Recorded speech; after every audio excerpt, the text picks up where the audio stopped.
Well, here we are in the middle of summer. I'm in a big room with a big ceiling, so the sound is different. I'm in Agassiz. There's a wind blowing, so trees are going. I can hear the wind. I can hear a little bit of rumble of cars, trucks, farm country. I notice that as I listen into this space, I have this sense of waiting, this this not hovering, but this like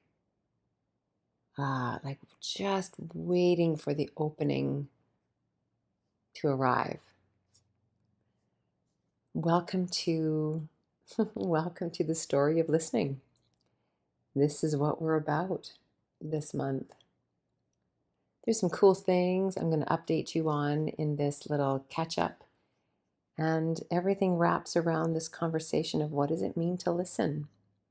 What does it mean to listen? The way I approach listening, and if you've done any work with me, you'll know that it's a whole body experience. And when I say body, it's not just my physical body. It's my physical body, it's my sensorial body, it's my, I might say, intuitive body, but honestly the word sensorial for me wraps it up a bit better. It's like we're all of the senses are firing at the same time, and collecting the words, the impulses, the sounds, the images, frankly, the engagement. It's interesting when I think of the my intuitive body, it's a very different kind of listening. It's, that kind of listening comes from moving my way down my rooting cord, down into the underworld and really having a listen to what the grandmothers who gather around me have to say. And here's what I mean by that. If you're like, where did she just go? When I was creating Oh My God, I did some work with this wonderful, another energy medium intuitive, Frederique, and she guided me through this beautiful journey of climbing down my root cord down into this beautiful. When I say beautiful, I don't know what you see of beautiful, but for me the beauty was actually this like rust colored earth room, and at this long oak table where a grandmother came and sat with me and offered me this orangey, for all of you stone people, you'll know the stone. I can't think of it right now. This orangey, ochre reddish, brickish stone, and passed it to me to hold on to. And and in that passing of that stone, she was passing to me a belonging, a belonging in the moment, a belonging into the work that I was doing, which was this piece, oh my God, that I was struggling with at certain points. It's a big piece, so of course.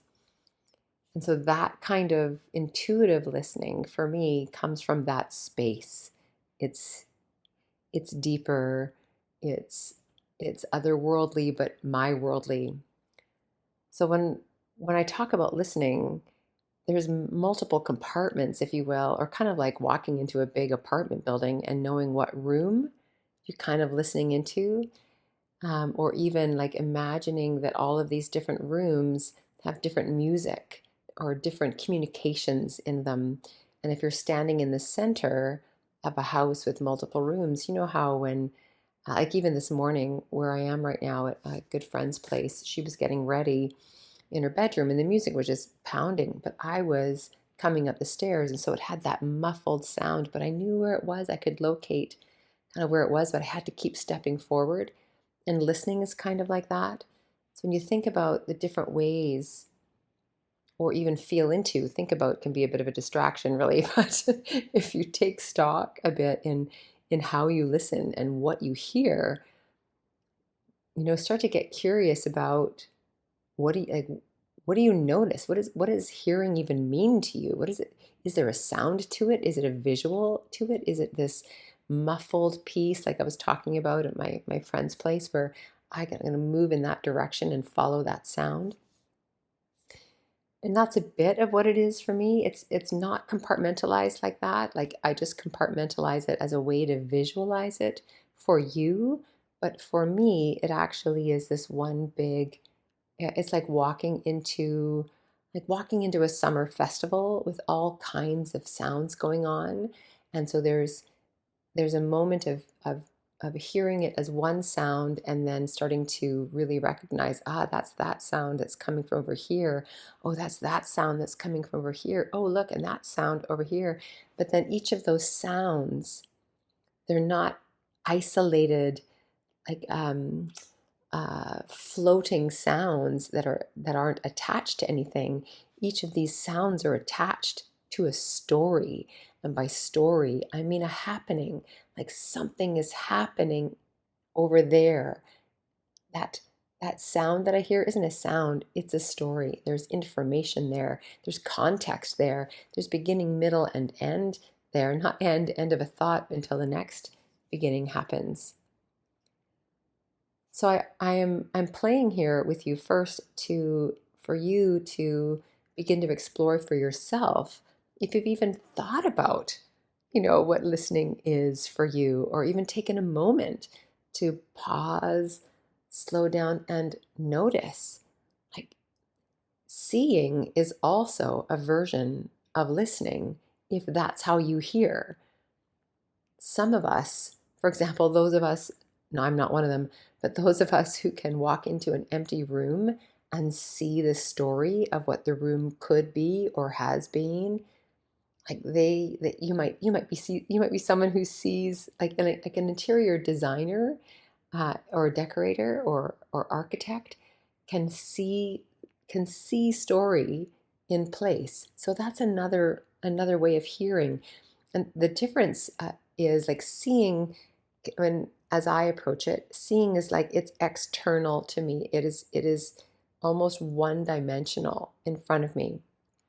Whereas hearing, it starts to become three-dimensional, four-dimensional, and then sometimes five-dimensional, six-dimensional, where you start to see as a full story. So that's just, touch might be like that for you. I certainly have friends who are osteopaths and like hands-oriented people where their hands can hear because their hands can see. And you might be thinking about this, oh, well, that's just Malcolm Gladwell's 10,000 Hours. Was that from The Outliers or The Tipping Point? I can't remember which book that one was. Might have been Outliers. And great, like the 10,000 hours idea is that you've done something so many times that when you see it or touch it, you're already pulling in those 10,000 hours, and instantly the doors of your brain of information unlock, and you have access to all of that. So for sure, that's a way of hearing or listening to the knowledge, like the operating system that you have in a computer. Uh, you know, Putting something in the search bar and having an answer show up. That is a form of listening. But where I am encouraging you to explore is beyond the data, beyond what's been input into your mind, and more into, or not more into, but as into. Wow, that's a funny sentence, but sure. But as into, as into what is here that your senses are listening to, that you may not have attached a thread to your brain, like to your operating system. Now, please know, clearly, I'm not a sciencey, talky person. Clearly, you get that. I'm using words, like super basic words, because at the end of the day, if like we all really we all of us, when we can speak to each other in kindergarten terms, that that just means simple, right? Simple, simple. Oh, and I think I'm playing here a little bit now because even as I'm talking, I'm listening as I'm talking, and as I'm talking to you, there are images coming to my mind. So as I speak about, like, when we can talk to each other in kindergarten language, the kindergarten isn't about how little we know. The kindergarten is about how basic and willing we are to speak in elementals, in fundamentals, in basics, in simples. Pardon me, little summer hay fever. It's like in the, in the, certainly in the world of Joseph Campbell, everything, not everything, but symbols, right? Symbols play a big part in Joseph Campbell's work, and certainly in storytelling and mythology. These basic symbols can represent so much. So listening, the art of listening, is being able to kind of like move aside. I'm even sort of tai chiing my hands right now in a made up tai chi move, like move the filters away, the filters that you've built, that have become the operating system that is inside of you, and moving those away into this blank emergent space where the symbols of what you are hearing can be seen. Some of you seen, some of you heard, some of you felt. For me, weirdly or not weirdly, I don't know, I hear in pictures and vibrations. Now, that's not to say that in my listening that I always see images. It's this sort of shape-shifting experience where images become sound or sound become images, and it's like the vibration of a story comes, which then, to interpret that, I often will see an image, and then to interpret that image, then a sentence comes. But it is a translation for me. And so what I encourage you to do as we play in this conversation, one-way conversation, I apologize for that, of listening, is for you to get to know what is your listening body like. How, what gives you goosebumps, and how do you translate those goosebumps? What gives you chills? What warms you? Um, what visuals do you see? What tapestry of memories come together to help you form thought? These are the stories that we are made of. These are the stories. These are the stories that show up in the way that we live, the stories that show up in the work that we choose, the stories that show up in the pieces we write.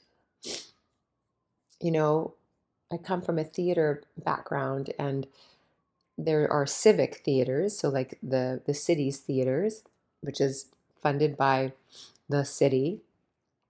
And then there are roadhouse theaters, which are for rent. They're called roadhouse because there's no occupying theater company there. They're just simply a roadhouse. And then there are places like Bard on the Beach, right? Or Stratford or Shaw. And I actually don't know if Stratford or Shaw are civic. They might be civic theaters. I don't know. But they are home to a theater company. And I like to think of our listening or the stories that we are, like Bard on the Beach. I come from Vancouver, so Bard on the Beach is a local Shakespeare festival here, or the Stratford Festival or Shaw, which are in Ontario, where there is a body of work that lives in these theaters. It's not a roadhouse that just it's just there for what you put in it. That's my take on story. That's my take on our lives, that we come into the world as a story and we leave the world as a story. And that story of who we are is before we got here and will be here after we're gone. And so when I ask you to consider how you listen, I'm asking you to consider and lean into and discover the story that you are and the way that you interpret the stories around you through the filter of the story that you are. There's a vibration that you have, or one of my good friends, Lisa, talks about how the universal language of connection is the timbre of a drum, and that while all over the world drums can have different sounds, the sound of a drum, the vibration of a drum, is universal. So I'm inviting you to find your drum, to know that there are many other drums out there, but within you is a sound of you that you can listen to, be that in images, be that in breath, be that in movement, be that in words, be that in numbers, be that in the kaleidoscope, be that in just in the way that you hear. And I invite you to play there and know that that sound of yours and that listening of yours will never leave you. It's part of how you engage in the world. So thanks for being with me today on this story of listening and where we went with it. As always, I encourage your conversation. This is posted up on YouTube. If you have comments about any of this, yeah, feel free to share. I might even put this on SoundCloud. I haven't done that yet, but I think I might. So your conversation is always welcome. All right, be well, everybody.